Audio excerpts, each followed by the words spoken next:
Hi, this is Bill, and this is going to be a box opening and initial thoughts on the Radiolink RC4GS radio system.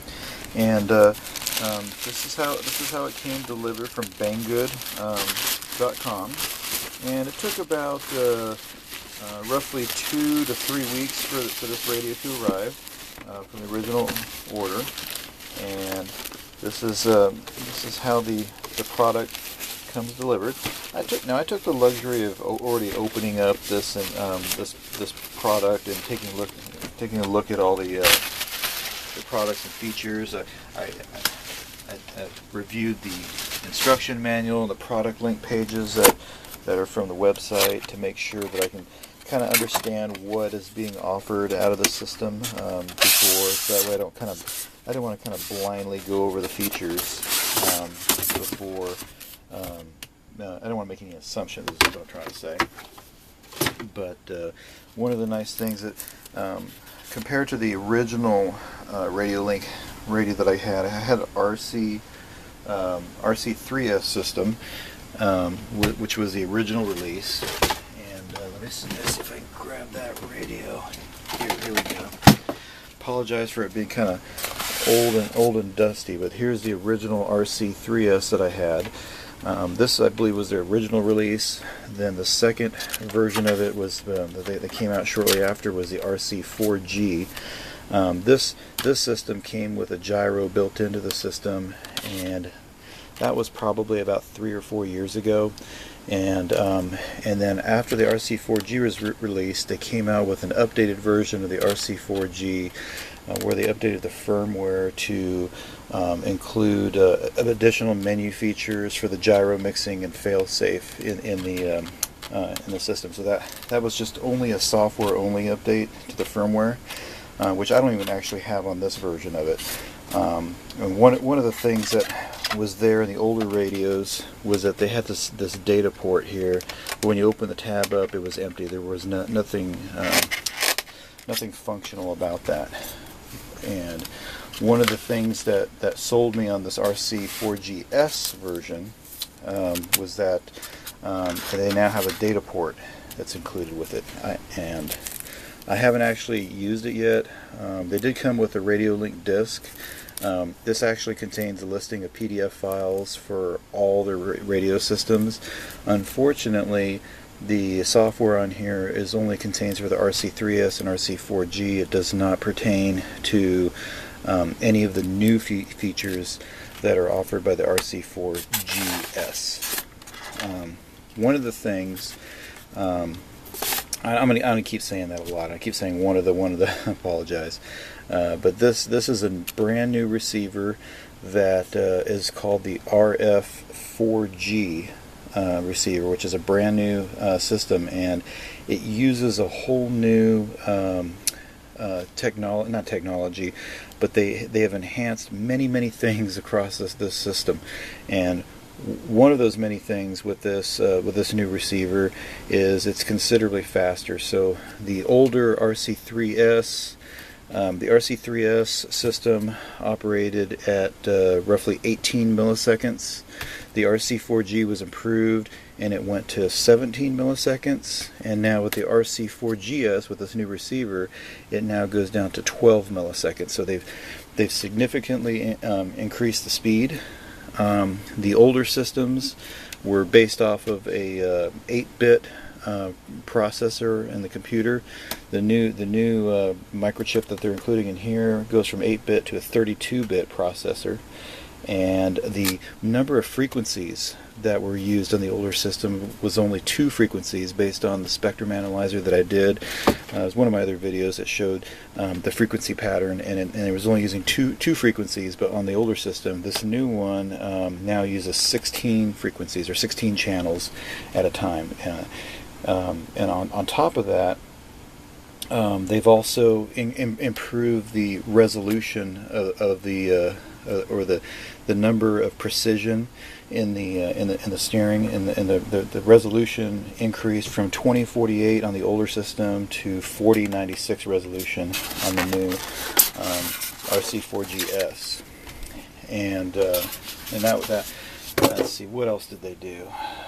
Oh, another big thing was that the RF power output on the older systems was 10 dBms, and now they went from 10 dBm to 20 dBm. So they've doubled the strength of the signal coming out of this, of the power coming out of the radio system.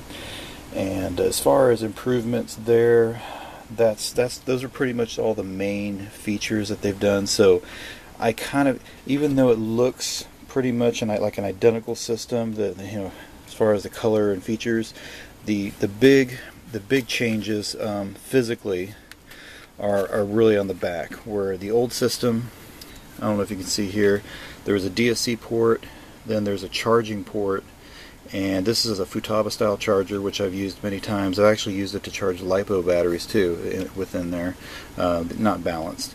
And what they did now with the new system was they did away with the charging port. So the DSC is still there, but then now they've got a USB. It's actually it looks like to me like it's a micro USB that goes in there. It's either micro or mini. I'm pretty sure it's micro. I'll have to, so apologize if I get that wrong. I'll update the video with text later. As soon as I plug this into my PC, it says format the disk, and I'm not sure what that means, so I'm going to have to play around with the firmware. I have not found any firmware that specifically says that it's for the RC4GS. They've got tons of firmware out there for all their other radio systems. So I've got some open communication with the vendor, trying to ask them which firmware version is compatible. On the product page, it does say that it's compatible with the AT10.2 firmware. I'm not sure if that's a typo, because the AT10.2 shows a bunch of other features that don't exist with the RC4GS, so that kind of confuses me. So before I actually do the flash of the firmware, I'm going to make sure that and double check with the vendor that they've got that down right. It's not a typo. Another thing, when you turn the radio on, so this is a much faster, more powerful radio all the way around. So hopefully I can get the screen to show up. When you kind of come in, most of the models, or most of the the menu options are the same, although they did add 2 new menu options as discussed with the RC4G. Nothing has really changed from the RC4G new release, but now they do show which version of the firmware is there. Hopefully you can see it. It says V3.02 FHSS is the firmware version, so that's a new feature that's on the menu.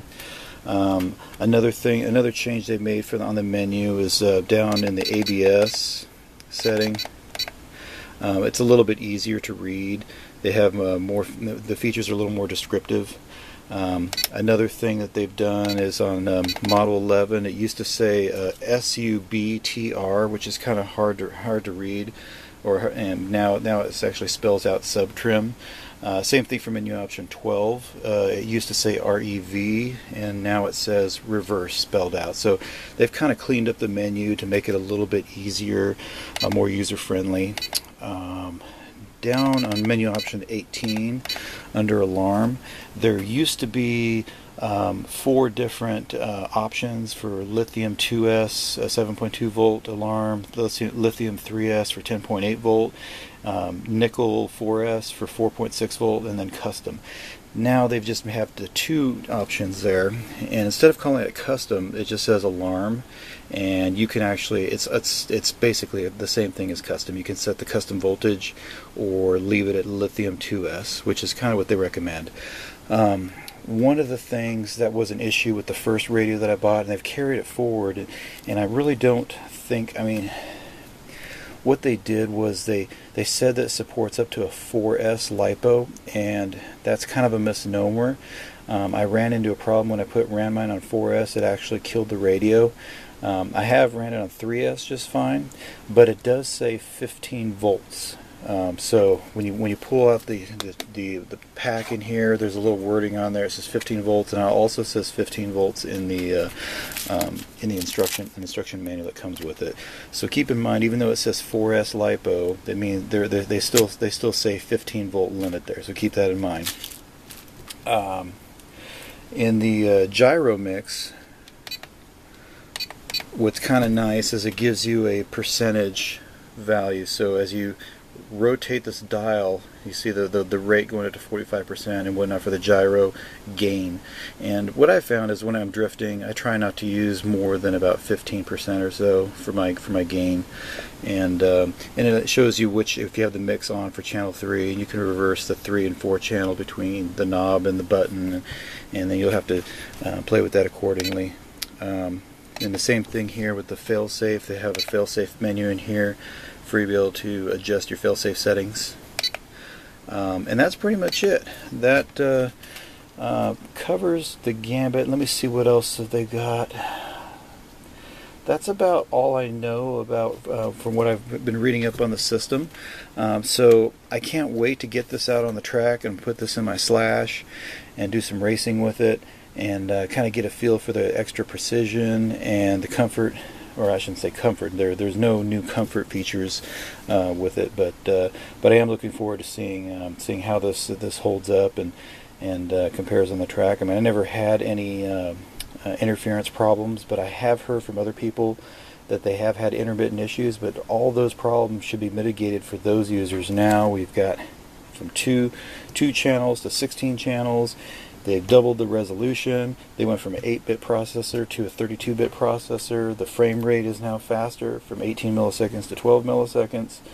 And you got more channels, from 2 channels to 16 channels. I mean, they're really, I really like what Radiolink is doing here. They keep stepping up their game, and they're making this a really hard deal to pass up for folks on a budget trying to get the best bang for their buck. But anyway, look for more updates. Click the link on the description of this video for more, and we'll see you guys on the forums. Thanks for watching.